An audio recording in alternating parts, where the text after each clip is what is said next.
Okay, anybody on this side of the room like to ask a question? Yes, there's a microphone kind of over here in this aisle here.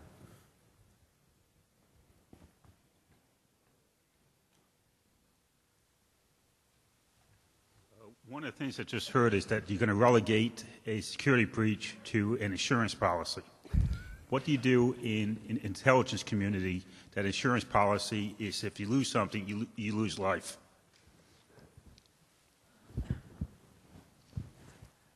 I don't know that there is a great way to ensure that, but I do believe that following those best practices is your best bet there.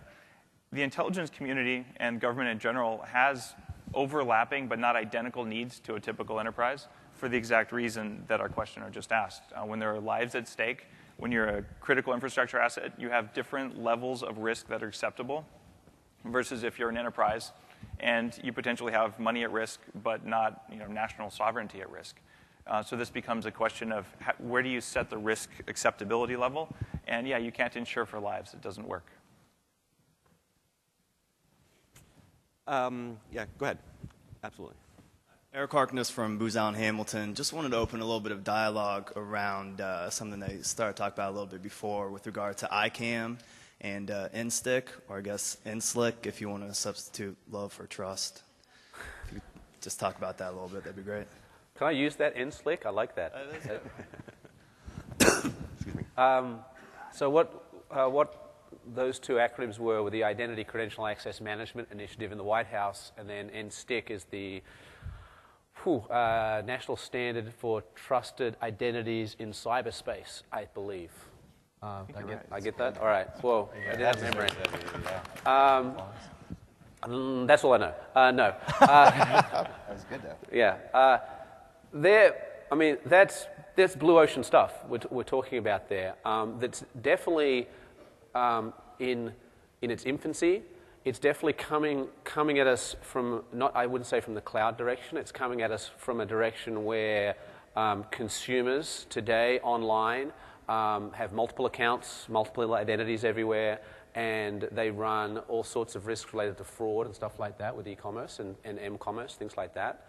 And that there's an effort in the government that says, all right, maybe we can do better than that. Maybe we can start to allow consumers to leverage a single, more trusted identity provided by a multitude of different providers that we can put more controls around. You can do strong authentication there, you can do more identity vetting there, all sorts of stuff like that, and allow that identity to be used across different service providers.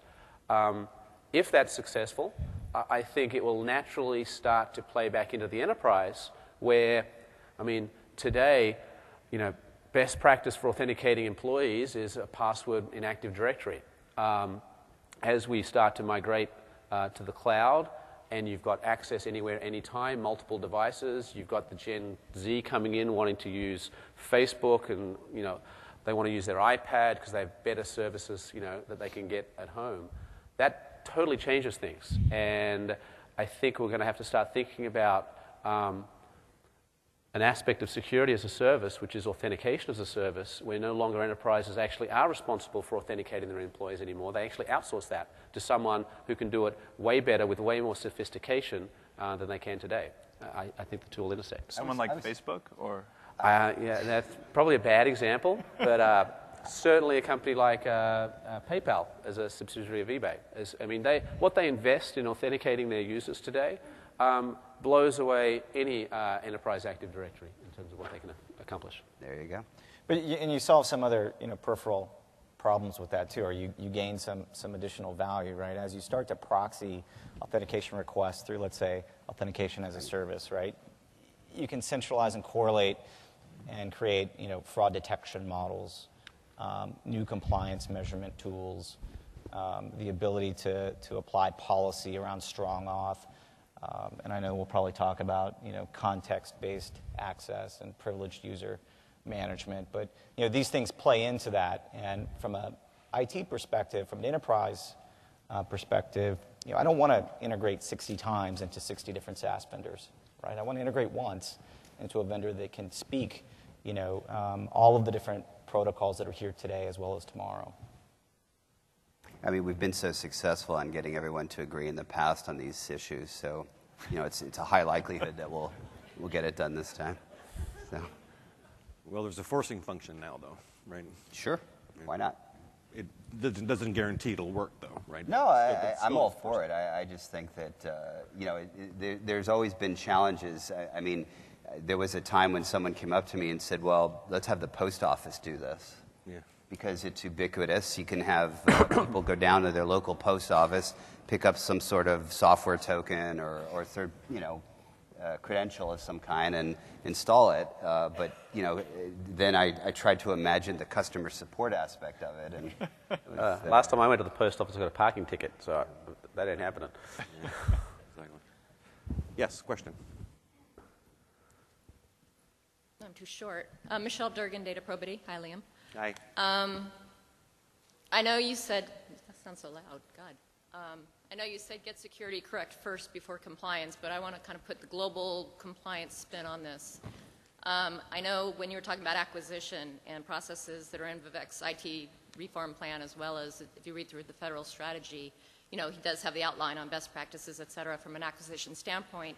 He does talk about the international implications and how to play well globally, but not a lot of detail on kind of the space outside the U.S. in terms of having a trusted acquisition process under development. I want to talk a little bit about Europe. I want to talk about data protection briefly. If you look at the mobile application space and you look at data protection in terms of specifically privacy, not security, but the European Data Protection Act, Article 29 Working Group obviously is looking at jurisdictional issues. The OECD is looking at their principles upon which the world's privacy acts were pretty much based on. The EU Data Directive was based on it initially, and then the world kind of gained the momentum. But also, if you look at the lawful interception side of things, and if you look at how CALEA in the U.S. has to play with the folks in Europe when it comes to real data that has been intercepted across telecom lines and data retention, et cetera, jurisdiction and all these evolving legislations and competing things are going to come into play in this space very, very quickly. There's, obviously big debate between the data retention guys in Europe and the data privacy, data protection authorities, and basically the Data Protection Act, and the data privacy folks were clashing because one was saying we're going to look at the data and keep it for 6 months, SMS messages, et cetera. Data Protection Act said you're not going to save anything. So all these things are going to evolve, and I guess it's not necessarily going to be for you folks who are providing the service solutions, but maybe for the cloud providers, is what are we thinking in terms of global cloud offerings? Are you talking regional architectures so that you keep Europe data in Europe? Are you talking about actually having cloud content have kind of perimeter electronic fences tagged to data or tagged to databases or tagged to processes so you can kind of have a heads up that says, oops, that, you're not allowed to, you guys are all looking at each other and smiling. I'm curious about that. How are you going to keep the data where the data protection and where the data retention requirements have established legislative perimeters, but you want to offer cloud and trust to folks globally and leverage global resources? Did that make sense? Did I? Yes. Okay. Unfortunately, the answer I have is I don't know. We're talking, really the only people going to answer that question are the cloud platform providers themselves. And they're going to be driven to do that by customers saying we have international compliance obligations that we have to meet here, and you've got to give us more control than obviously they have today. I think it's a little different. I'm fortunate to have actually sat on the cloud provider side, and even now at Trend Micro, we are offering a cloud SaaS service.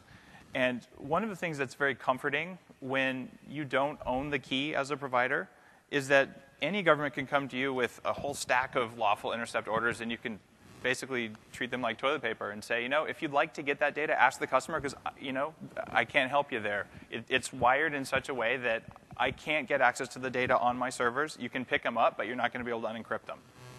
So when you get to that point, a lot of the lawful intercept laws aren't anywhere near where the encryption capabilities are today. That's kind of half of the solution. The other half is that we need the ability to set policy on data that's based on geography. And not a lot of cloud providers support that today, and when they do, it's relatively not so granular. For instance, you can specify on Amazon the data's in the US because that's what zone you're in. But if you're going with more of a global offering, say CDN, for instance, you can also pick which regions there, although that's unlikely to be highly secured content. When you go to other cloud solutions, though, that are less strict about the way they define things, sometimes there just is no way to know where your data is. And at that point, encryption, again, becomes most important. Because if you don't know where your data is, if it's encrypted, it's not actually your data. That hasn't been proven in court yet that I know of, but I believe it will be soon because it's the only viable way I can see any of this stuff working. So I'm no expert on any of this because I'm not a cloud service provider, but I would bet you money that, number one, consumers in all of these countries are already personally violating all of their own precepts within the country by what they do every day by logging into sites that are cloud-enabled. So they're passing their own PII of their own volition among all of these different transborder entities, right? Absolutely. Absolutely. And the other stipulation that I'll make is cloud is going to be the end of all of this anyway for them. Because most of this EU data stuff and some of the other places, I mean, while I understand the purpose of it, it's orthogonal to getting security done. And the reality is that if you talk to most of these organizations, they can't get the data protection they need with some of the enforcement that they make, relative to these laws. And I think that as consumers begin to or continue to adopt these technologies and business continue to collaborate and adopt these technologies, I think it's all going to change. It's a revolution, zombie apocalypse. It's the end of the world. You tell that to Peter Fleischer. I'm not going to tell them anything. I just think they're going to come to that conclusion when the zombies are knocking at the door. I mean, my take on it. But